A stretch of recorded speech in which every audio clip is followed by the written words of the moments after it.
দেন, আপনি যা দেবেন সমস্যা নেই। আসলে অনেকদিন পরে রাইড শেয়ার দিচ্ছি আমি।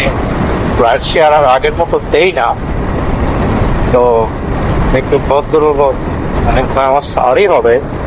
শুধু এই স্যারে হঠাৎ করে এসে বলছে যে যাবে, হ্যাঁ যাবো চলেন।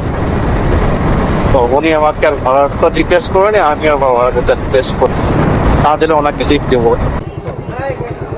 দেন, আপনি যা দেবেন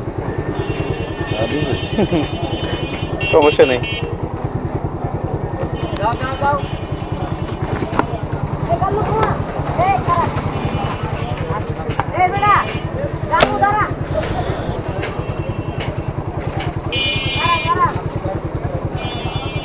থ্যাংক ইউ।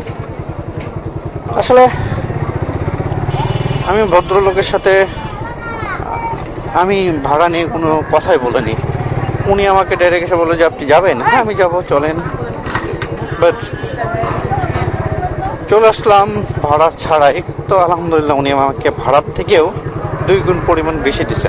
আমরা রেগুলারলি যেভাবে আসি রাবার শনির সাথে বা মেডিকেলে, তো তার থেকে উনি আমাকে 2 গুণ বেশি দিছে।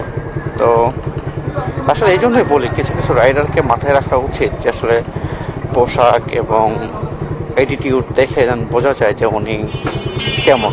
যদি আমি এখানে ভাড়া যদি কথা বলতাম তাহলে আমি হয়তো 2 গুণ পেতাম না। অনেক সময় কিছু কিছু সময় স্যাক্রিফাইস করা দরকার, নিজেকে স্যাক্রিফাইস করা দরকার আমি মনে করি। আসলে কেন বলছি এই কথাটা, আমি যদি এখানে ভাড়া চুক্তি করতাম তাহলে মনে হয় আমি ঠকতাম।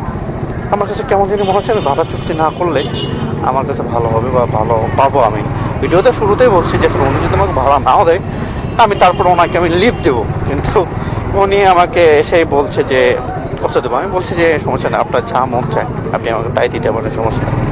তো উনি আমাকে এক পর্যায়ে বলতেছে যা মন চাইবে তো হ্যাঁ দেন আপনি। তো বলার সাথে সাথে উনি আমাকে দেখতে পারলেন, তো উনি আমাকে যা ভাড়া তার থেকে 2 গুণ পরিমাণ বেশি দিচ্ছেন। তো আলহামদুলিল্লাহ।